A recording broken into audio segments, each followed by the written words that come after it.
అతిపెద్ద షాపింగ్ ప్రపంచం సిఎంఆర్ మన కర్నూలులో ప్రముఖ సినీ తారలచే డిసెంబర్ 11న గొప్ప ప్రారంభం. కష్టాల్లో ఉన్న వాళ్ళని ఆదుకునేందుకు ఏపీ విద్యాశాఖ మంత్రి నారా లోకేష్ ఎప్పుడు సిద్ధంగానే ఉన్నారన్నట్టుగా సంకేతాలు కనిపిస్తున్నాయి. ఎక్స్లో ఆయన ట్వీట్ చేస్తున్నటువంటి అంశాలు కానీ ఆయన టీం డీల్ చేస్తున్నటువంటి విషయాలు కానీ చూస్తే ఇది ఎవరికైనా అర్థమవుతుంది. విదేశాల్లో చిక్కుపడిపోయిన వారి దగ్గర నుంచి ఇక్కడ ఇంట్లో సమస్యలు ఉన్న వారి వరకు కూడా లోకేష్ చుట్టూ క్యూ కడుతున్నటువంటి పరిస్థితి ఉంది. ఈ నెట్వర్క్ అంతా ఆయన ఎలా చేయగలుగుతున్నారు, ఈ అంశం పైన విశ్లేషణ చూద్దాం. మనతో పాటు అనలిస్ట్ సుబ్రహ్మణ్యం గారు. నమస్కారం. నమస్కారం సార్. ఈ అంటే జనరల్గా సిఎంఆర్ఎఫ్ రిలీఫ్ ఫండ్కి రెఫర్ చేయడం అనేది ఒక పద్ధతిగా ఉండేది. అవును. ఇప్పుడు కూటమి ప్రభుత్వం ఏర్పడిన తర్వాత సీఎం గారికి రిప్రజెంట్ చేయడం, డిప్యూటీ సీఎం పవన్ కళ్యాణ్ గారికి రిప్రజెంట్ చేయడం, నారా లోకేష్ గారికి స్పెషల్గా ఇటువంటి కేసెస్ ముఖ్యంగా విదేశాల్లో చిక్కుబడిపోయిన వాళ్ళ దగ్గర నుంచి ఇక్కడ సమస్యలు ఉన్నటువంటి వాళ్ళు ఆరోగ్య సమస్యలు కావచ్చు, వ్యక్తిగత సమస్యలు కావచ్చు, ఆస్తి తగాదాలు కూడా ఆయనకే కంప్లైంట్ చేస్తున్నాం. సో ఇవన్నీ సాల్వ్ చేయడానికి అసలు ఒక టీం ఏమన్నా పనిచేస్తుందా ఏంటి అసలు ఆయనకున్న నెట్వర్క్? సార్ ఇది ఒక నాయకుడు పాయింట్ ఆఫ్ వ్యూలో చూసినారంటే సార్, ఇప్పుడు లోకేష్ గారిని ఇంతకు ముందర పప్పు పప్పు పప్పు అని చెప్పేసి ఆయన హేళన చేసినారు. పప్పు పప్పు అన్న వాళ్ళందరినీ తుప్పు రేగొట్టే విధంగా ఆయన ఎలక్షన్లో మెజారిటీ రావడం గెలవడం జరిగింది. ఆ తర్వాత మనకి ఇంగ్లీష్లో ఒక సేయింగ్ ఉంది sir, leaders are not born, they are made అని చెప్పేసి. సో నాయకులు అనేవాళ్ళు తయారవుతారని చెప్పేసి. ఇప్పుడు మీరు ప్రత్యేకించి లోకేష్ గారిని right from the first day నుంచి చూసినారంటే, ఇనీషియల్గా ఎవరైనా సరే ప్రజా దర్బారు కండక్ట్ చేయడము, వచ్చిన వాళ్ళ సమస్యలు తెలుసుకోవడము, ఫోటోకి పోజులు ఇవ్వడము ఏదో కామన్గా జరుగుతుంది. ఇది ఏదన్నా అంటే ఇనిషియల్ స్టంట్లా అని చెప్పేసి కొంత మనకు కూడా ఉంటుంది, గమనిస్తూ ఉన్నాం. కానీ 6 months అయిన తర్వాత కూడా ఆయన కన్సిస్టెంట్గా ఈ ప్రజా దర్బార్ కండక్ట్ చేయడం. తర్వాత ఇప్పుడు ఫర్ ఎగ్జాంపుల్ నిన్నటి నుంచి మీరు చూసినారంటే, నెల్లూరులో ఒక పెద్ద ఆమెకి హెల్త్ బాగాలేక నారాయణ హాస్పిటల్లో జాయిన్ చేయించినారు. కానీ అది వైద్యం పూర్తి అవడానికి కావాల్సినటువంటి డబ్బులు లేదు. ఆ కుర్రాడు ఆయనకి ఇది చేయగానే ఇమ్మీడియట్గా ఆయన రెస్పాన్స్ ఇవ్వడం. అదేవిధంగా ఒక చిన్న బిడ్డ పుట్టిన వెంటనే శ్వాసకోశ సమస్యలతో బాధపడుతుంటే డబ్బులు లేకపోతే ఆయన దృష్టికి తీసుకెళ్తే ఇమ్మీడియట్గా ఆయన రెస్పాండ్ అవ్వడం.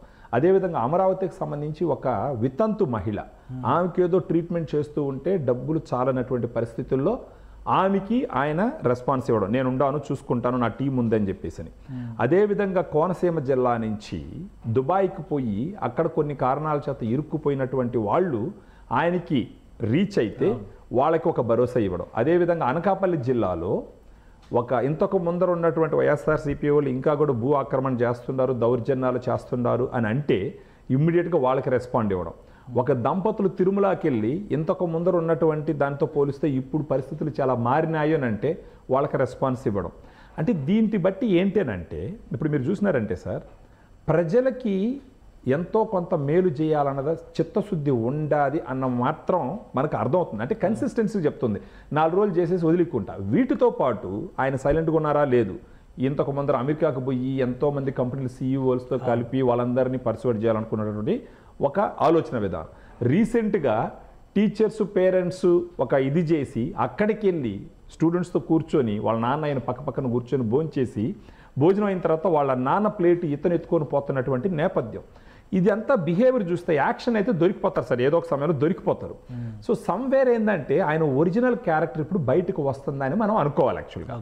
దీని ద్వారా రాష్ట్ర ప్రజలకు ఉన్నటువంటి భరోసా ఏంటి అని అంటే, ఎవరికన్నా వాళ్ళ శక్తికి మించి ఏదైనా సమస్య ఉన్నప్పుడు ఎవరో ఒక చదువుకున్న కుర్రాన్ని పట్టుకొని వాళ్ళ పరిస్థితులు ఎక్స్ ద్వారాగాన లోకేష్ గారికి రీచ్ అయ్యేటట్టు చేస్తే మ్యాక్సిమం విషయాల్లో ఆయన స్పందిస్తారు. అంటే మామూలుగా ఆ స్థాయి వ్యక్తుల్ని రీచ్ అవ్వాలంటే ఏ పాలిటిక్స్లో కూడా జరిగేటటువంటి సిచ్యువేషన్ కదా సార్. ఇంతకు ముందర మనం ఇక్కడ తెలంగాణలో కూడా కేటీఆర్ గారు అప్పుడప్పుడు హైదరాబాద్కి సంబంధించి ఎవరైనా ఏదైనా ట్వీట్ చేస్తే రెస్పాన్స్ ఇచ్చేటటువంటి నేపథ్యం. కానీ ఆంధ్రప్రదేశ్లో ఆ ట్వీట్లు కాకుండా వేరే ట్వీట్లు నడుస్తున్నాయి రకరకాల. అంటే ప్రభుత్వంలో ఉన్నత స్థాయిలో ఉన్న వ్యక్తులు అసలు సభ్య సమాజం తలదించుకునే విధంగా ట్వీట్లు పెట్టినటువంటి సిచ్యువేషన్. ఇలాంటి ఒక సంస్కృతి ఉన్న సిచ్యువేషన్లో లోకేష్ గారు ఇప్పుడు ప్రతి ఒక్కరికి నేను ఉన్నాను అని భరోసా ఇవ్వడం అన్నది చాలా ఒక ఏంటంటే దీన్ని ఎలా చూడండి. ఒకటి ఇప్పుడు విదేశాల్లో ఇరుక్కుపోయిన వాళ్ళు అక్కడ ఇబ్బందులు పడతాం. మనమే సుమన్ టీవీలోనే కొన్ని స్టోరీస్ మనం ప్లే చేస్తే అటు కుప్పం దగ్గరకు సంబంధించిన వాళ్ళు, అనంతపురంకి సంబంధించిన బాధితులు కానీ, ఈస్ట్ గోదావరి జిల్లా వీళ్ళందరినీ కూడా ట్రేస్ అవుట్ చేసి మళ్ళీ వాళ్ళని ఇండియాకి తీసుకొచ్చే వరకు వీళ్ళ టీం వర్క్ చేస్తుంది. ఆయన దీనికి ఉన్నటువంటి సెటప్ ఏంటి, ఆయన ఎటువంటి నెట్వర్క్ను ఉపయోగిస్తున్నారు, ఇలా ఎవరికైనా ఇక్కడ జరిగినటువంటి ఇబ్బందుల్లో ఉన్నటువంటి వ్యక్తి దగ్గర నుంచి విదేశాల్లో చిక్కుపడిపోయిన వాళ్ళ వరకు ఎలా రీచ్ అవ్వగలుగుతారు సార్? ఇప్పుడు వాళ్ళది గ్లోబల్ రీచ్ ఉంటుంది కదా సార్ జనరల్గా. ఒకటి వచ్చేసి పార్టీ రీచ్ ఉంటుంది, ఇంకోటి చంద్రబాబు నాయుడు గారు తనయుడైనందువల్ల ఖచ్చితంగా ఆ గ్లోబల్ కనెక్షన్స్ ఉంటాయి ఆయనకి. అంటే మాకెందుకులు అనుకుంటే ఉండదు సార్, కానీ జనాల కోసం మేలు చేయాలనుకుంటే వాళ్ళు they will find their own ways. అంటే ఇక్కడ మనం గుర్తించాల్సింది ఏంటంటే ఇలాంటి బాధల్లో ఇబ్బంది పడుతున్నటువంటి జనాలకి సహాయం చెయ్యాలని చెప్పేసి కన్సిస్టెంట్గా ఒక టీమును పెట్టి ఇలా అందరికి సహాయం చేస్తున్నటువంటి ఒక బిహేవియర్ని ప్రతి ఒక్కరు అభినందించాలి యాక్చువల్గా. అతని మీద కామెడీ చేయడం కాదు. మనం అనుకుందాం సార్, ఫర్ ఎగ్జాంపుల్ ఇంతకు ముందు 5 సంవత్సరాల్లో ఈయనలాగా రెస్పాండ్ అయిన మంత్రి ఒకరు ఉన్నారా? పని నంబర్ కూడా ఎత్తుకోవాలి, పేర్లు కూడా ఎత్తుక్కోవాలి, పేర్లు కూడా ఎత్తుక్కోవాలి సార్. అందులోనూ సాక్షాత్తు చీఫ్ మినిస్టర్ గారు అబ్బాయి అయ్యి ఇలాంటి అంటే ఒక ప్రతిరోజు మీరు చూసినారంటే ఆయన ఎక్స్ అకౌంట్లో చూసినారంటే ప్రతిరోజు ఎక్కడో ఒక దగ్గర ఎవరికో ఒకరికి సహాయం చేస్తూనే ఉంటుంది ఆయన టీము. ఎప్పుడు అంటే ఏదో పేపర్లో స్టంట్లు ఇవ్వడం కోసం 6 నెలలకు ఒకసారి ఒకరికి దారిలో పోతుంటే డబ్బులు ఇచ్చో లేకపోతే ఇంకెవరికి ఏదైనా చేసో చేస్తున్నటువంటి సినిమా స్టంట్లు కాదు ఇవి. ప్రతిరోజు దీన్ని ఒక కార్యక్రమంగా పెట్టుకొని చేయడం అన్నది మీకందరికీ నేను ఉండాను, మీ శక్తికి మించిపోయి. రీసెంట్గా ఒక కార్యకర్త సూసైడ్ చేసుకుంటే దానికి కూడా స్పందించినాడు ఆయన. అది చాలా ఇంపాక్ట్ చూపించినటువంటి కామెంట్స్ ఆయన. ఆయన అనేది ఏంటంటే కష్టాలైనా సరే సుఖాలైనా సరే కలిసి అనుభవిద్దాము, జీవితాన్ని త్యాగం చేయాల్సినటువంటి ఆలోచన తమ్ముళ్ళు ఎవరు చెయ్యొద్దు, నేనుండాను మీకు, మంచి అయినా సరే నాకు చెప్పండి, చెడైనా సరే నాకు చెప్పండి, మన వల్ల అయిన సహాయం మనం చేసుకొని మనం జీవితాన్ని పూర్తి చేద్దాం అన్న రకంగా ఎమోషనల్గా చెప్పడం అన్నది అంటే అందరూ అంటే ఉంటారు, రాజకీయ నాయకులు ఎంతోమంది ఉంటారు సార్, ఒక కన్సిస్టెంట్గా నెలల తరబడి. నాకు తెలిసి ఇప్పుడు ఆయన పోయే విధానంలో ఈ 5 years టెన్యూర్ కూడా ఇలాంటి కార్యక్రమాలు ఆయన ఆపతాడని నేను అనుకోవట్లేదు. ప్రతి ఒక్క మనిషి ఇప్పుడు ఇది గమనిస్తున్నటువంటి ప్రతి ఒక్క మనిషి ఇప్పుడు దాంట్లో టీడీపీ వాళ్ళని చూసి చేయట్లేదు, లేదా వైఎస్ఆర్సీపీ వాళ్ళని చూసి చేయట్లేదు. ఆంధ్రాలో ఎవరికి ఏ సమస్య వచ్చినా సరే నేను ఉండాను అని చెప్పేసి ఒక భరోసా ఇచ్చినాడు. ఫర్ ఎగ్జాంపుల్ అనుకుందాం సార్, ఎక్కడైనా ఏదైనా పల్లెటూరులో ఒక సమస్య జరిగింది, ఇప్పుడు మనం మన వీడియోలో మాట్లాడుతున్నాం, దీన్ని చూసిన 10 మంది లోకేష్ గారికి రీచ్ అయినారు అనుకోండి. ఎవరో చదువుకొని ఉంటాడు ఒక పల్లెటూరులో కుర్రాడు, ఆ ఊర్లో పక్కింటి వాళ్ళకి ఎవరికో సమస్య వస్తుంది, అరే మనం సుమన్ టీవీలో చూసినామని చెప్పేసి ఒక లోకేష్ గారికి రీచ్ అయినారు అనుకోండి, వాళ్ళకి సహాయం అందచ్చు కదా. సో ఇప్పుడు లోకేష్ గారు చేస్తున్నటువంటి ఈ గొప్ప కార్యక్రమాన్ని ప్రతి ఒక్కరు అభినందించాలా.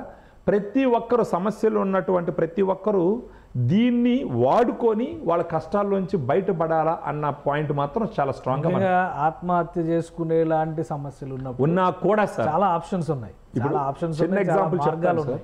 ఈరోజు మనం చూసినాం వైజాగ్లో ఎవరో ఒక యాప్లో 2,000 రూపాయలు లోన్ తీసుకొని ఆ యాప్లోళ్ళు ఆ కుర్రాడి ఫోటోలు మార్ఫింగ్ చేసి బంధువులకి షేర్ చేసి పరువు తీస్తున్న నేపథ్యంలో ఆ అబ్బాయి వచ్చేసి ఆత్మహత్య చేసుకున్నాడు. తను భార్యను ఒంటరి చేసిపోయినాడు. ఇలాంటి సమస్య వచ్చినప్పుడు ఆ కుర్రాడు కొంచెం ధైర్యం చేసి ఎవరు తన ఫ్రెండ్స్కి చెప్పుకోవాలంటే కొంచెం ధైర్యం చేసి లోకేష్ గారికి రీచ్ అయ్యి ఉంటే, సార్ ఈ విధంగా వేధిస్తున్నారు, మీరు ఏదైనా నాకు సహాయం చేయండి. దాంట్లో చాలామంది పెట్టే కామెంట్స్లో కూడా అన్నా హెల్ప్ చేయన్నా, అన్నా సహాయం చేయన్నా, లోకేష్ గారు సహాయం చేయంటారు. అలాంటిది ఒక హెల్ప్ తీసుకొని ఉంటే ఈరోజు ఆ వ్యక్తి చనిపోవాల్సిన అవసరం ఉండదు. బహుశా గవర్నమెంట్ ఇంటర్వ్యూన్ అయ్యేలాంటి వాటిల్లో ఖచ్చితంగా ఏదో ఒక స్టెప్ తీసుకుంటే ఈ విధంగా ప్రాణాలు వదిలేస్తున్నటువంటి ఎంతో మందికి ఉపయోగపడి ఉంటుంది. సో మనం కూడా చెప్పేది ఏంటంటే ఎలాంటి కష్టం ఉన్నా సరే, ఎలాంటి సమస్య ఉన్నా సరే, ఇప్పుడు లోకేష్ చావు పరిష్కారం కాదు, చావైతే పరిష్కారం ఎలాగ చనిపోతారు సార్ పుట్టిన వాళ్ళందరూ. కానీ ఆ దేవుడు ఇచ్చినంత వరకు బతకాలనడము మనకు ఉండాల్సినటువంటి కనీస బుద్ధి. యాక్చువల్గా కష్టమైనా సరే సుఖమైనా సరే అవన్నీ ఈదుకుంటూ పోతేనే కదా సార్ జీవితం యాక్చువల్గా.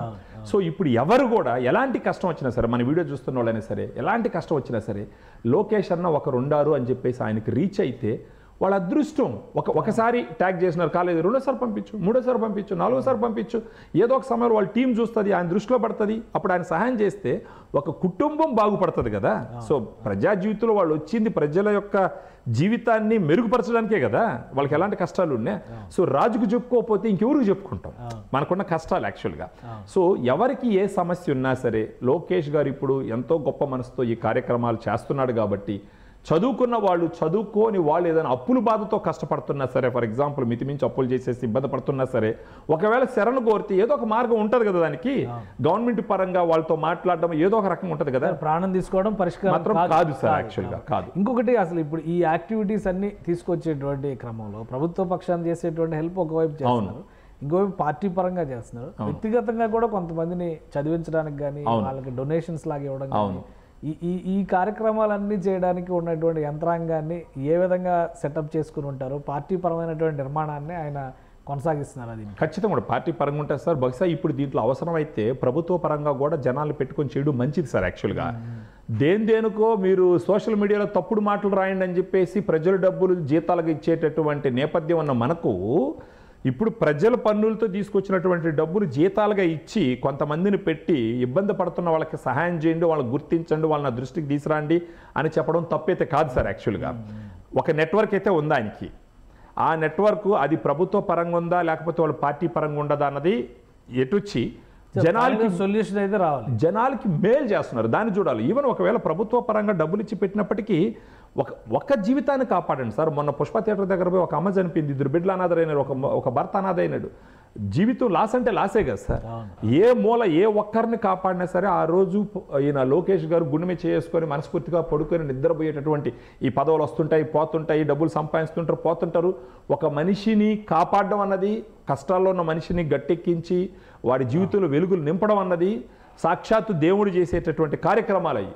సార్ దేవుడు నేరుగా వచ్చి చేయదు కాబట్టి మనుషుల రూపంలోనే దేవుడు వచ్చి చేస్తారు. సో దీన్ని పార్టీలకు అతీతంగా దాంట్లో కూడా ట్రోల్ చేస్తారు. ఇప్పుడు మన వీడియో చూస్తున్న కూడా కొంతమంది ట్రోల్ చూస్తారు. అది మీరు అన్నట్టు ఏంటంటే అనాగరిక ఆలోచన విధానాలు అవి. మంచి చేసినప్పుడు ఎవరైనా మంచిగా మనం చూడాలి. యాక్చువల్గా ఇప్పుడు రేపు వైఎస్ఆర్సీపీకి సంబంధించిన ఒక కార్యకర్త బాధపడుతున్నానని చెప్పి పెడితే చేయరా, చేయకపోతే ఆ తర్వాత యాకండి మీరు జనరల్గా చెప్తాం. ఎవరైనా సరే మనుషులుగా చూడాలి సార్ అది. సో ఈయన చేస్తున్నటువంటి గొప్ప కార్యక్రమాన్ని 10 మంది దీన్ని చూస్తున్న 10 మందికి చెప్పి ఎవరు ఏ కష్టంలో ఉన్నా సరే లోకేష్ అన్న ఉన్నాడు, ఆయన దృష్టికి తీసుకెళ్తాము, ఆయన కాపాడతాడు అని చెప్పేసి చెయ్యవలసిందిగా నా ఫీలింగ్ సార్. యాక్చువల్గా రైట్. థ్యాంక్ యూ సుబ్రహ్మణ్యం గారు విశ్లేషణ అందించినందుకు. ఇది ఒక విధంగా సామాజిక మాధ్యమాలని ఉపయోగించుకోవడం ద్వారా కష్టాల్లో ఉన్న వాళ్ళని ఆదుకోవడానికి లోకేష్ టీం చేస్తున్నటువంటి కృషి ఖచ్చితంగా ప్రశంసించదగినదని సుబ్రహ్మణ్యం గారు అంటున్నారు. అలానే రాష్ట్రంలో అనేక సమస్యలు ఉన్నప్పుడు ప్రజలకి ముఖ్యంగా ఏ సమస్య ఉన్నా కానీ చావు దానికి పరిష్కారం కాదు. వివిధ వేదికలు ఉన్నాయి. ముఖ్యమంత్రి చంద్రబాబు నాయుడు దగ్గర నుంచి డిప్యూటీ సీఎం పవన్ కళ్యాణ్, నారా లోకేష్ గారు, అలానే మంత్రులు, రాజకీయ పార్టీలు కూడా, ఇటు తెలుగుదేశం అటు జనసేన పార్టీ కూడా జనస్పందన కోసం, జన అవసరాల కోసం ప్రజా దర్బార్లు నిర్వహిస్తున్నటువంటి పరిస్థితిని చూస్తున్నాం. కాబట్టి ఈ వేదికలను ఉపయోగించుకోవడం ద్వారా సమస్యలను పరిష్కరించుకోవాలి కానీ హేస్టీ డెసిషన్స్ తీసుకోవడం ద్వారా జీవితాలను ముగించడం పరిష్కారం కాదని సుబ్రహ్మణ్యం గారు విశ్లేషిస్తున్నారు. ఇది special discussion. Keep watching. Suman టీవీలో మీ పర్సనల్ అండ్ బిజినెస్ ప్రమోషన్స్ కోసం కింది నెంబర్కి కాంటాక్ట్ చేయండి.